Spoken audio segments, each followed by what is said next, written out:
Charles James Hall knows more about one alien race than just about anyone. He was chosen to work in close proximity with tall blondes while stationed at Nellis Air Force Base in Nevada during 1965, 1966, and 1967 as a weather observer for the Air Force, covering Area 53 and Area 54 and the Southwest Gun Ranges, also known as Dreamland. According to Charles, within the Nellis Gunnery Range at the south end of the base, there is an alien underground base under the mountains up from the valley where the Indian Springs Gunnery Range sits.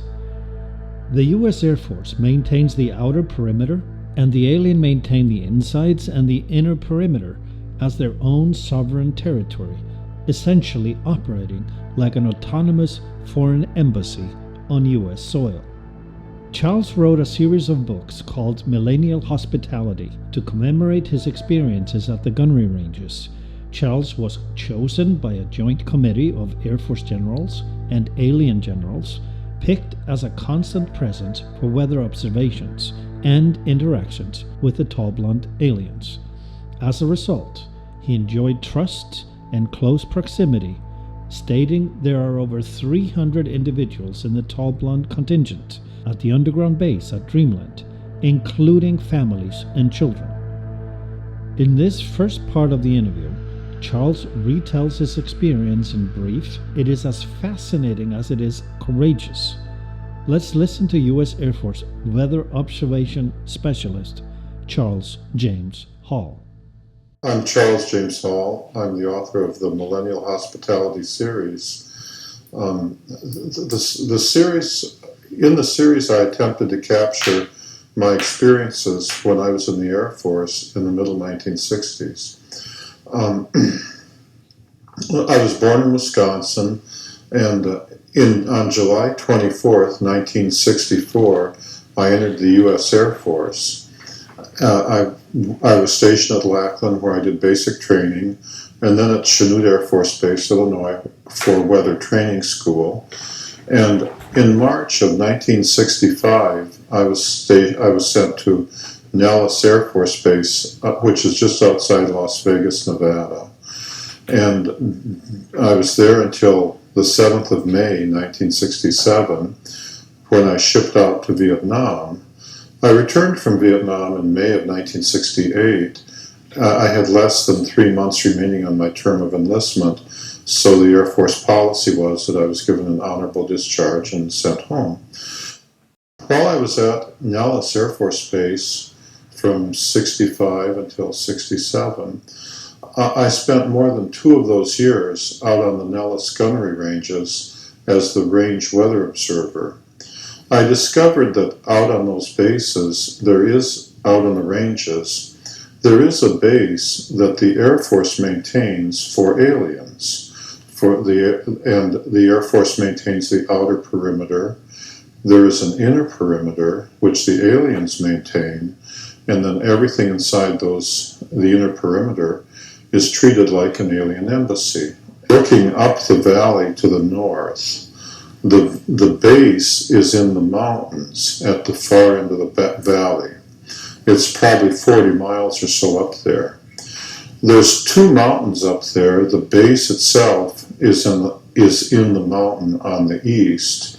The alien living area, the living quarters, are underground in the mountains on the west.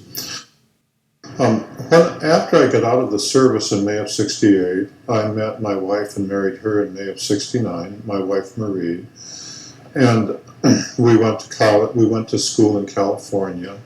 I have a master's degree in nuclear physics, a bachelor's degree in thermal physics, and over the years I also received a master's in business administration from Nova Southeastern University at Fort Lauderdale. During the 80s, when computers finally were good enough so that there were word processors, then I began writing my memoirs for my children and grandchildren. And those memoirs became the Millennial Hospitality series. I found that I wanted to convey to people, especially my children and my grandchildren, how it felt to be the weather observer and to have the aliens come down to where I was and to have to interact with them.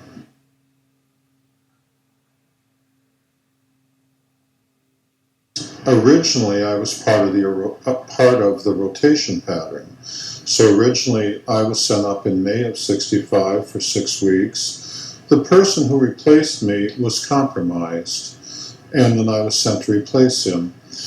And in the course of time, the U.S. generals, the American generals, and the aliens formed a committee and decided that they would pick just one observer, and they picked me, and as a committee decision, and that one observer would just be sent all the time and be the range weather observer, win, lose, or draw, no matter what happened. And so therefore, in late '65 and early '66, after the selection process, I was given top secret orders. The orders were that I could go anywhere I wanted out in Dreamland. The alien base is actually in Area 54, and the housing area is called Area 53. And Dreamland actually, at least at that time, and I presume it's the same as true today, was Area 53, Area 54, and parts of the Desert Southwest Game Range. When you're physically at Indian Springs and you're looking up the valley, Dreamland includes the mountains on the eastern side of the valley. My orders allowed me to go anywhere I wanted out in Dreamland, day or night, and but I had to do so alone. If I took anyone else out with me, I wouldn't be in any trouble, but the person who was with me might be shot, and they would be in serious trouble. When I received my orders, my commanding officer, a major, ordered me to into Nellis and to work the day shift on Sunday. On Sunday, the Nellis weather station is otherwise deserted, and the base operations part of the building is also deserted. And then he came in at noon to the Nellis Base Commander's office, where the Nellis Base Commander and the number 2 man had also come in to deliver the orders, which they had received from the Pentagon. And then the MPs escorted the major with my orders in hand over to the weather station. The MPs stayed outside. The major called me in his office, locked all the doors, and read me my orders. The orders began by saying nothing I did would ever be classified, that I could tell anyone I wanted or not tell anyone if I didn't want. I could never be inspected. No one could ever come out or ask me questions. They could listen if I felt like talking, but that was it. He and my chain of command could not come out to the weather station. If there was an emergency and they needed to talk to me, they could only talk to me in the parking lot of the Chow Hall at Indian Springs. If they did so, as soon as they returned back to Nellis, as soon as they got back to the front gate, they had to report immediately to the neurosurgeon for debriefing. On the other hand, I could go and come anywhere I wanted. When he said I could go anywhere in Dreamland, I thought he meant that I could go to sleep on the job, because I didn't know there was a Dreamland. And I was thinking, what a job, you know. When he finished, I wanted to make sure that that was okay, because, you know, the military, you're not supposed to sleep on duty. And so I said to him, I asked him, will there be a cot or a bunk out at the weather station so that I can, you know, sleep? And he looked a little confused, and he said it was his understanding that Dreamland was a place, but that only I would know where that place was. And I thought, you know, he's just trying to be gentle and say, you sleep away, you know. And that was the first I'd ever heard tell of Dreamland. In the course of the 2+ years that I spent out on the ranges, the aliens, who are tall and white and have family groups with women and children, would frequently come down to where I was. As the weather observer, my duties were to go out to the ranges Monday through Friday, every day, to take the morning run. The morning run was at 4:30 a.m. To do so, you had to get up at 3 o'clock and drive out there at night, rain or shine. And then you had to fill, you had to start, there was a generator out, two generators out there, two diesel generators. You had to start up a generator so that you had some electricity, and it would run the fan on the heater and so on, and the radio and the lights. And then you had to fill up a weather balloon with helium, attach a light, and release it. The children found that very entertaining. It was a pretty balloon with pretty lights. And so the mothers liked to bring the children down to look through my theodolite as I was tracking the balloon. About half the time they came so the kids could play. When I first encountered the aliens, I was terrified because they're not human, even though they look reasonably human. It probably took me more than 6 months to get over the terror that I felt when they came, even though they had not come to harm me.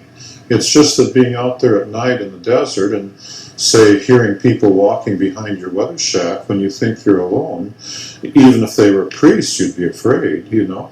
Or when you discover that they're not human, well, you know, this was the 60s. There was just, you know, it took a long time to get used to it. There was no briefing. The Air Force never said, this is the situation. The aliens never came and said, this is the situation. They never came to teach me anything.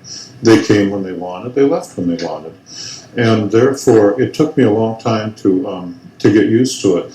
Everything I know about the aliens, I had to figure out myself.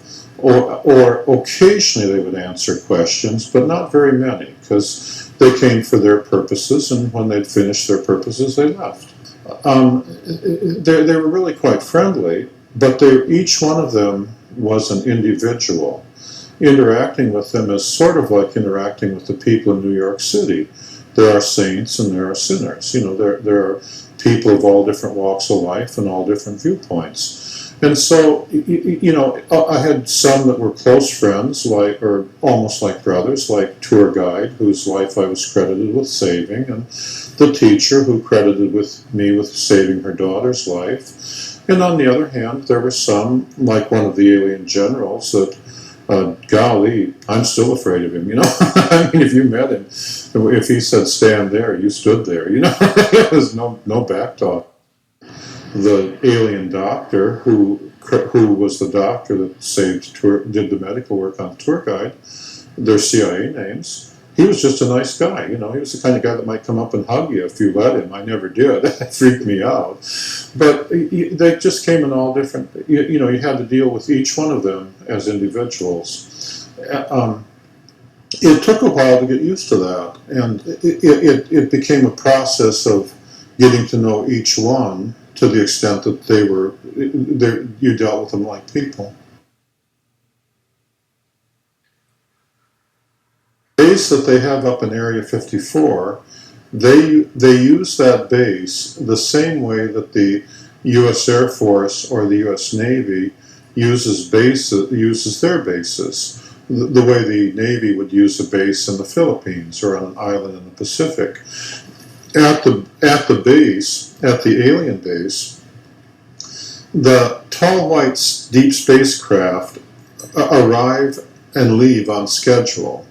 And they arrive typically at sundown on the night of the full moon. Because they're gravity powered. They are typically at the base for 2 weeks, and then they leave at midnight on the night of the new moon, because they're gravity powered, presuming everything is going well. During those 2 weeks, the spacecraft is refueled and repaired, and the people on board get off and stretch their legs. So at the base, there's a more or less permanent contingent of tall whites who are experienced in dealing with humans and typically who know English. And on the other hand, every 2 weeks, every time a deep spacecraft arrives, there's a contingent of new arrivals, many of whom have never seen humans before.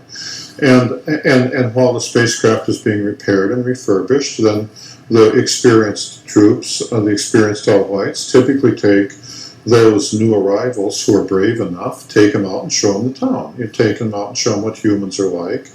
And of course, me running my weather station, I'm the test human, you know. And so it was common every time there was a new moon for, after the new arrivals had rested up, for an experienced guard to bring around a group of new arrivals. The number of new arrivals could be anywhere from 2 or 3 to 20, depending on how many were brave enough to come watch Gorilla Charlie in the sagebrush.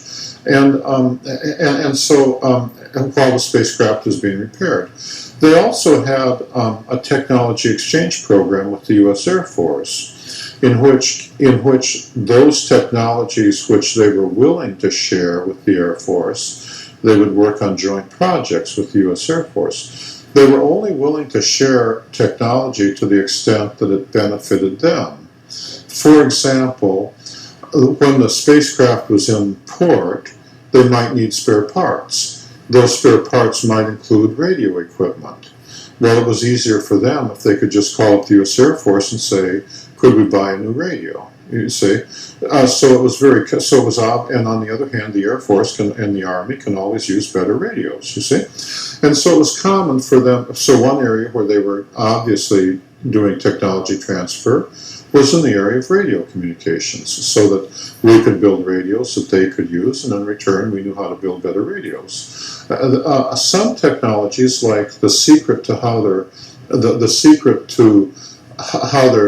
they traveled faster than light, they were not willing to share. The idea of us having our own spacecraft traveling faster than the speed of light with nuclear weapons on board heading for their home planet, they didn't see where that was in their interest. And so when I say they were doing technology transfer with the Air Force, that was a negotiation where both sides mutually agreed that it was in their interest to do so. The tall whites live probably 10 times longer than we do. They live almost 700 years.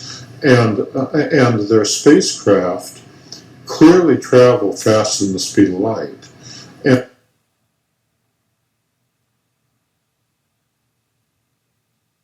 they're humanoid. Their skin is as white as a piece of paper. Throughout much of their adult life, they're the same height that I am, 5'11", 6 feet tall. They have large eyes. Their eyes are perhaps twice as large as ours. They're typically blue, and then blue eyes with white pupils. Although when they get older, especially the men, their eyes take on a pink shade.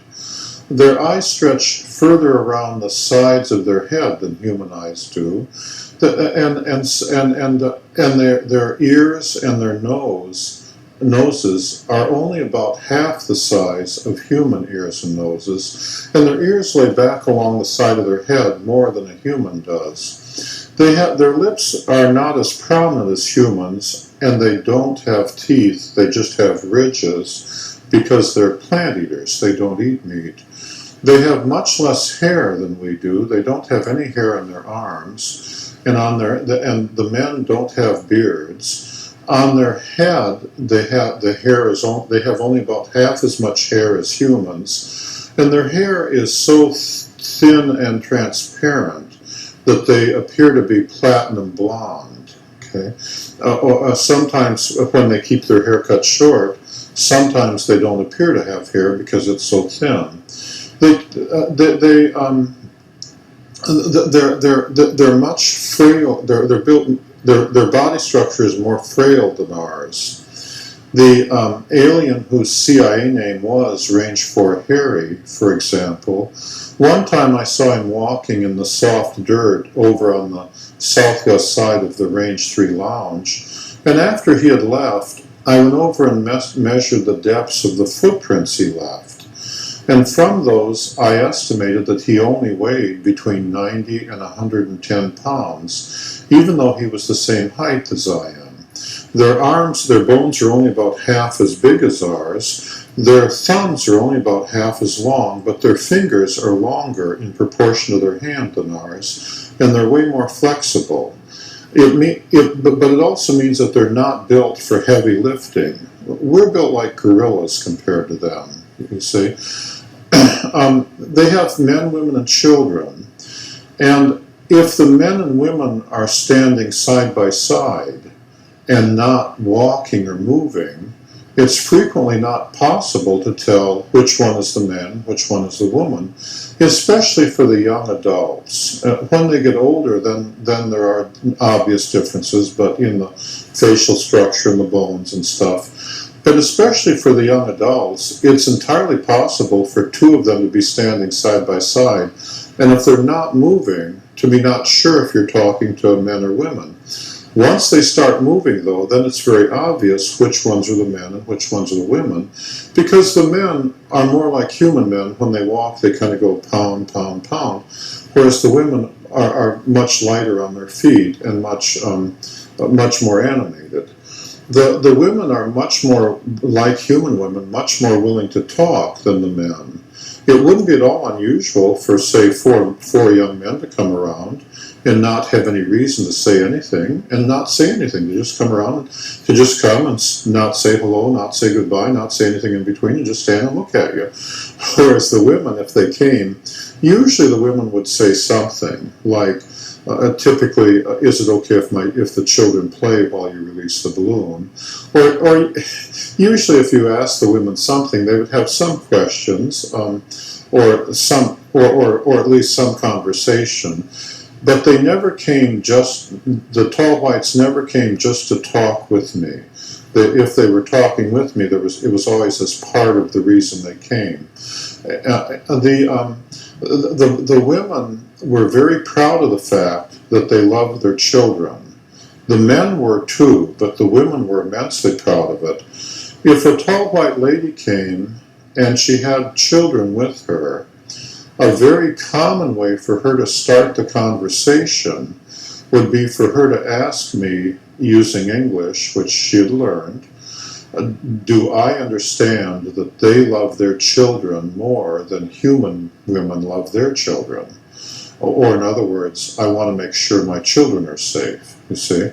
And of course, when I said, yes, I understand that, then they would noticeably relax and feel happier. If a tall white lady came with children and she didn't say anything, a common way for me to start the conversation would be for me to say, I understand that you love your children more than human women love their children, and then she'd relax and feel better. In many ways, the tall white women were like female gorillas.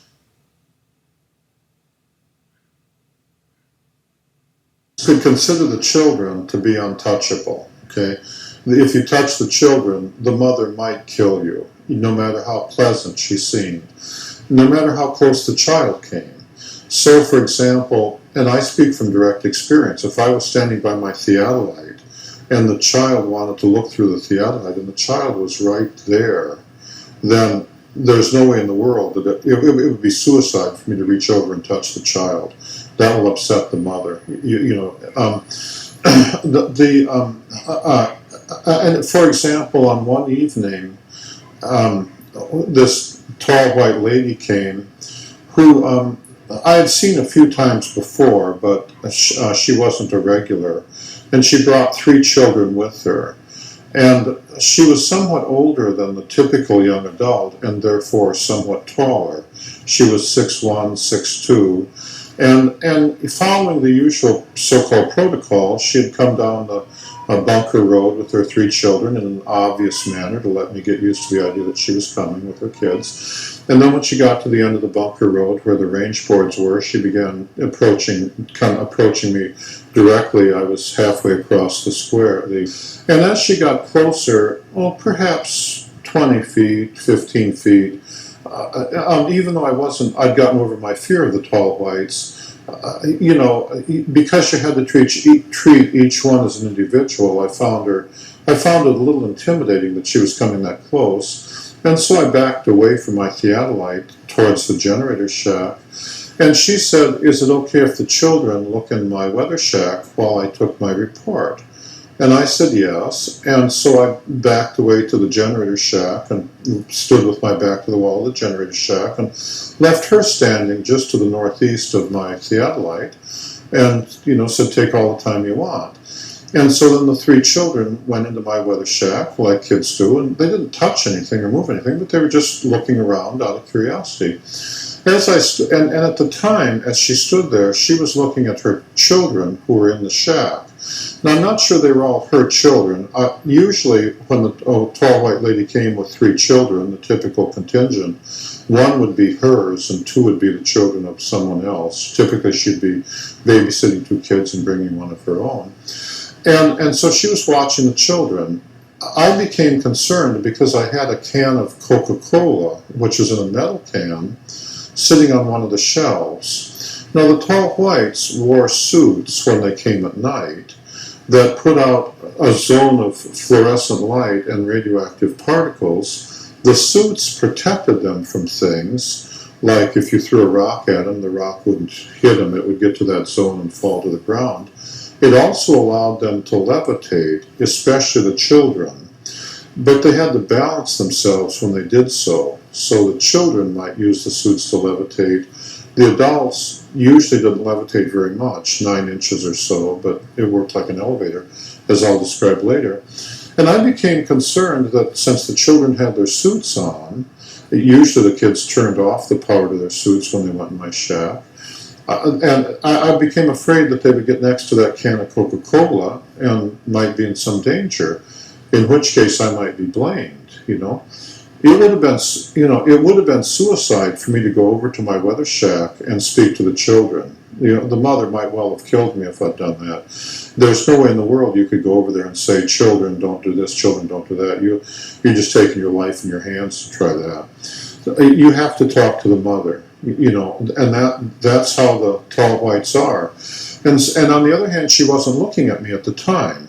And so what I did is I took 2 steps forward and stopped and stood there with my hands at my side and my feet, not moving, and waited for her to see me. And of course, when I took 2 steps forward and stopped, then she looked over where I was immediately. And then when I had her attention, I said, I'm worried about the safety of the children. I have a can of Coca-Cola there in that can, and I'm worried that the children might be in some danger if they get too close to it. And the mother said, I'll handle it. And then the mother obviously communicated with the children, and the children were very well behaved, and they stayed away from my can of soda pop. The children never disobeyed their parents that I ever saw, and the parents would do anything for their children. So when they traveled in family groups, they were very tightly knit. When the women came around, they never came around alone. None of the tall whites ever came around alone. They always came around in groups, and the adults were always well armed. But it was common for the women to be very proud of their family relationships. The men were too, but it was just more common for the women to describe it. So it was very common, say, like if a group of them came around, for the lady to say things like, the guard on the tower is my mother's brother's son, and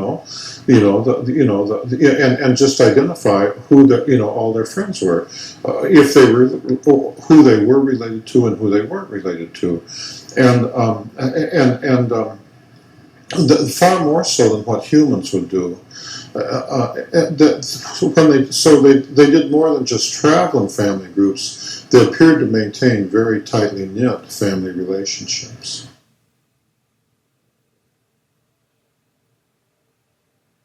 The tall whites live approximately 10 times longer than humans live. And they don't age the way we do. When they get throughout most of their adult life, as I said, they're about our height, 5'10", 5'11", 6 feet. But then when they get equivalent in age to a human who's perhaps 39 or 40 years old, and for them that's perhaps 400 years old, then they start growing again. And instead of aging the way we do, as they grow older, they go through several more growth periods. This is not necessarily good for them because only their bones and muscles grow. Their internal organs don't grow in proportion. Pretty soon they get very tall, 8.5 feet tall, but their organs aren't able to support their body. So as they get taller, they become more fragile. Eventually, after 600 or 700 years, or in there somewhere, there comes a growth phase where they begin growing again, and their organs can't support it, in which case they die. Usually by the time they get to be 8 feet tall, they're fragile, and usually aliens that tall are accompanied by younger adults to steady them. Living longer does have some drawbacks. For one thing, their bodies do not heal as quickly as ours. If they break a leg, and they're very fragile, so they break easy, it may take their bones 5 Earth years to heal. Whereas, as you know, a young person, when I was young, if I broke a leg, could heal up in, I don't know, a few weeks or so. I'm not a medical doctor, but would heal up much faster. Cuts and scratches, for example, when I was young one time, for example, and I was out on the ranges, one day I scratched myself in a very ordinary fashion in the morning. By the afternoon, it had already healed up nicely, and by the next day, I'd almost forgotten about it. The next day, a group of tall whites came around with the experienced tall white and some young arrivals, and they were very impressed that my body had already healed. For them, that would have taken several weeks to have healed up like that.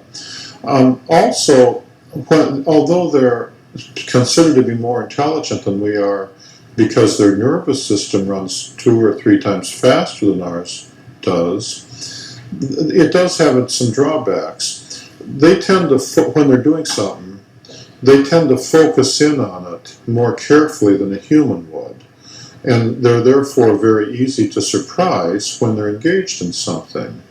One time, when a group of tall whites came around with the usual experienced guard and a group of new arrivals, it was the morning run, and I was young. I was doing what we all do. I was drinking soda pop, I was eating peanuts, I was talking, I was playing to the music, I was doing my balloon. I'd released a balloon and I was tracking my balloon at the theodolite, and I was singing some songs and dancing around to some Mick Jagger songs, all kind of at the same time while writing down my numbers.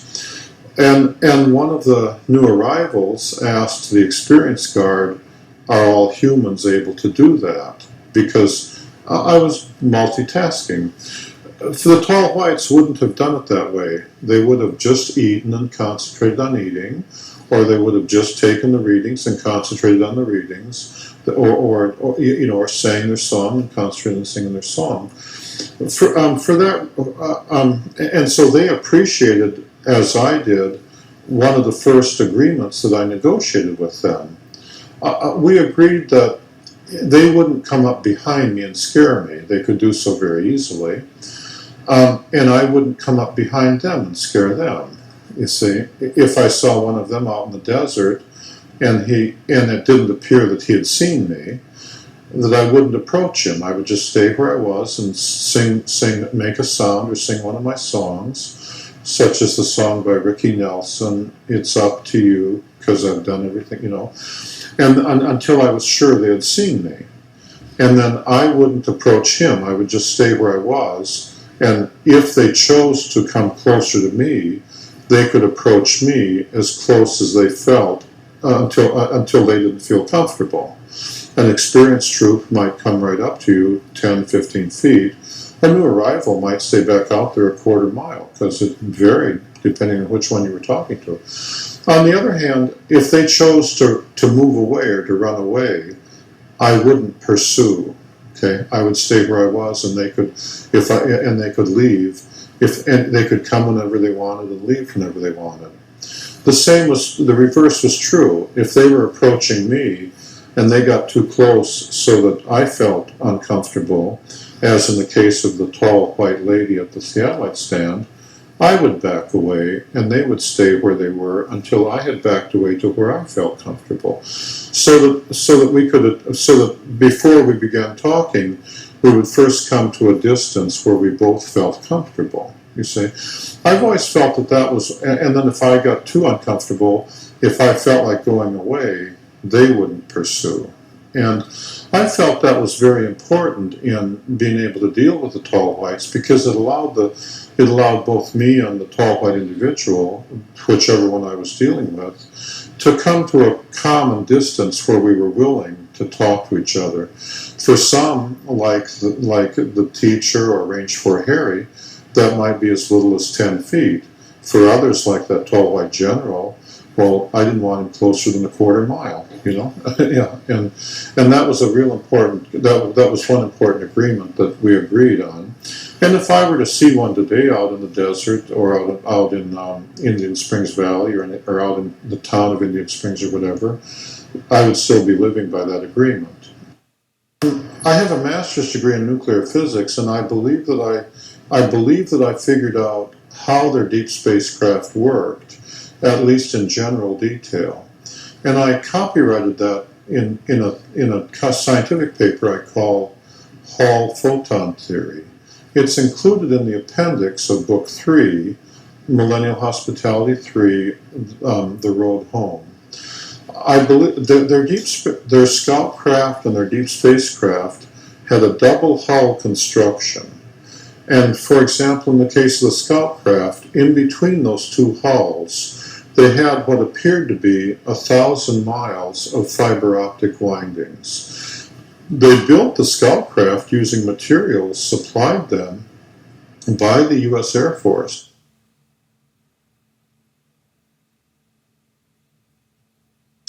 The scout craft were clearly built here on this earth.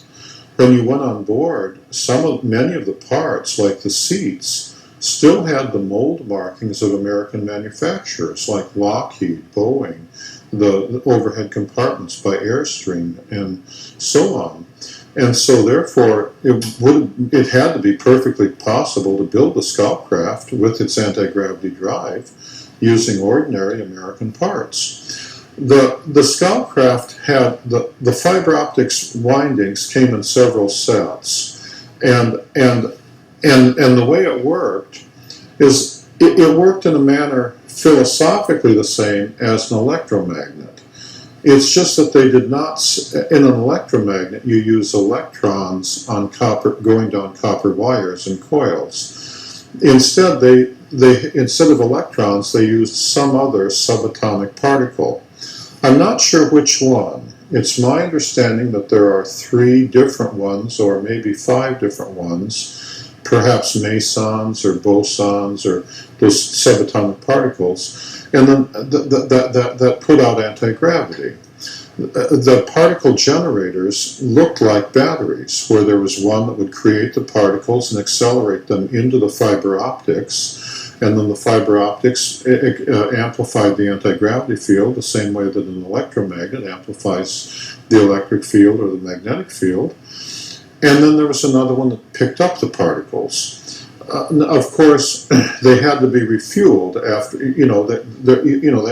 they had to be recharged just the way a battery has to be recharged. The same technology was used on their suits, the ones that allowed them to levitate.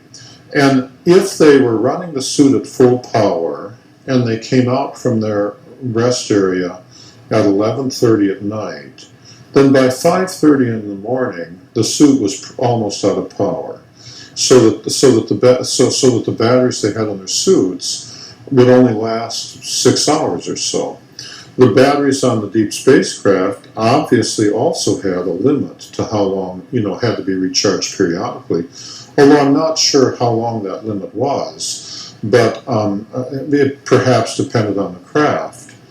The deep spacecraft would arrive and leave on schedule, and the shortest schedule was 2.5 months. The longest schedule that I saw was 5 years. So they had to be able to carry fuel to recharge the batteries for that long, or their technology had to allow the batteries to be recharged for that long. But they did have to be recharged. You did have to periodically stop and and put in a new power source. The outer set of coils served to streamline the craft for travel within space itself.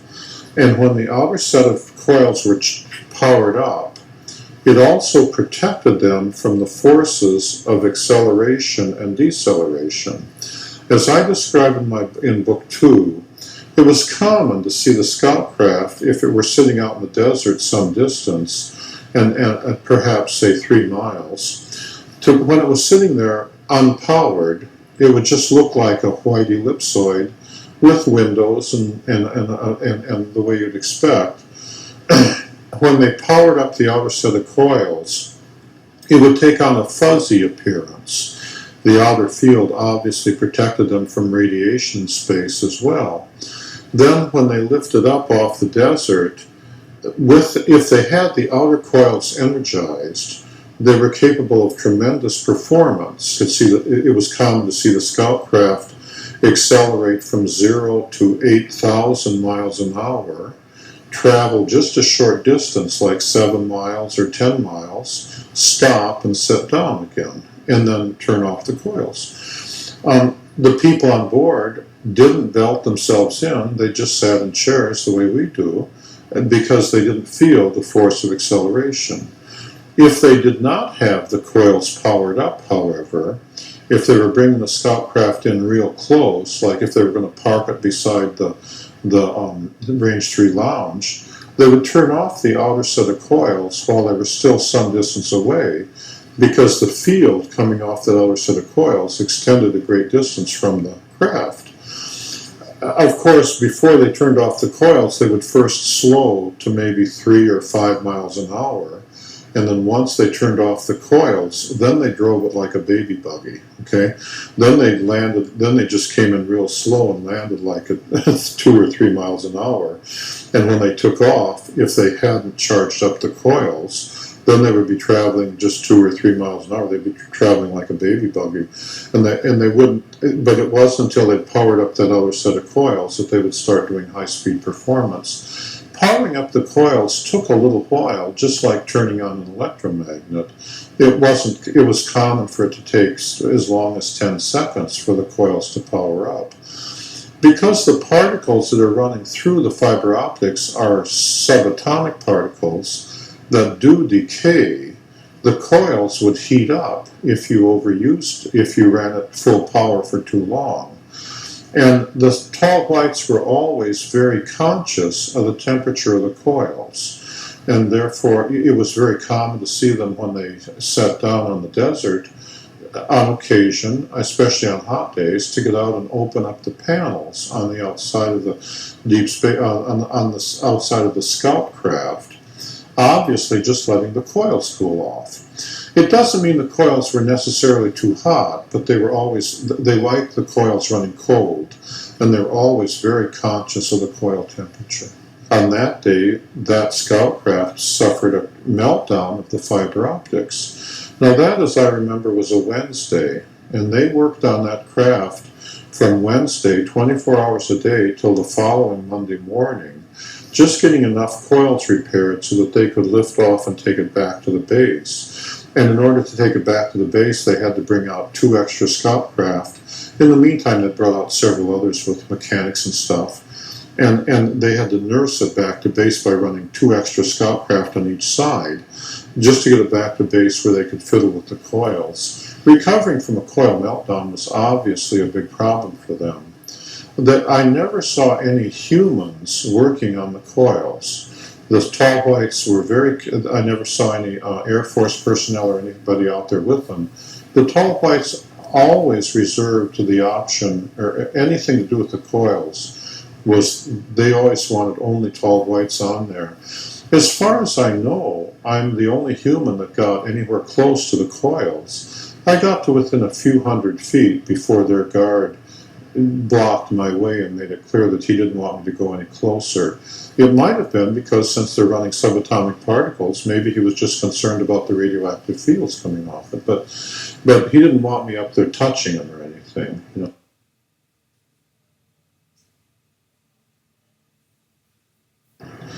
I've been on board the scout craft, but not on board the deep spacecraft. The deep spacecraft, which are the same design and the same technology but much larger, are titanium black, right? The one that came in damaged with meteor damage.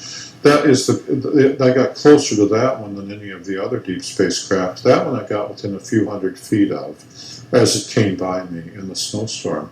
And so I did see a great deal about the deep spacecraft, but the only people I ever saw, the only creatures I ever saw in the deep spacecraft were the tall whites themselves. On the scout craft, however, it was common to see American U.S. Air Force generals on the scout craft along with their tall white counterparts. That was very common, and I myself was on the scout craft. However, they never came to just take me for a joyride. You know, they never came to say, oh, let me show you the sun and the moon and the stars. I don't know, maybe they would have if I'd asked them, but they knew that we had rank and that I was an enlisted man, the lowest of the low. You know, if there's a latrine to be cleaned, I'll be the one doing the work. And they were well aware that generals who show up with 4 stars were given the orders, and I was pretty much taking them. You know, so it's not like they, you know, and it's not like they ever came purely to entertain me with their scout craft. On that occasion, when I was on board their scout craft, remember they had several new arrivals who were part of the technology transfer, and their motivation for taking me on board the scout craft on that particular day appeared to be that the new arrivals, who were afraid of me, had to practice coming up to Charlie and saying, hello, Charlie, and then once having gotten to within 10 feet of the gorilla, then they would back away and stay out there like 20 feet. They'd so bravely faced me down in the sagebrush, I guess. But I guess what they were thinking of, I believe what they were thinking of on that day is that they were going to suggest to the American generals additional technology exchange projects, and I think they were using me as the test guinea pig to take me on board the scout craft and show me their living quarter, show me what was on board the scout craft, and then they could test my reaction to what I thought was good and what I thought was, you know, what I was impressed with and what I wasn't with. And then I think they were saying, therefore, that when they went and talked to the American generals, they could say, we'll make this better for you and that not so good for you. Or, you know, we'll make this better for you, we can help you here. The scout craft was made completely out of American parts and looked like an RV trailer.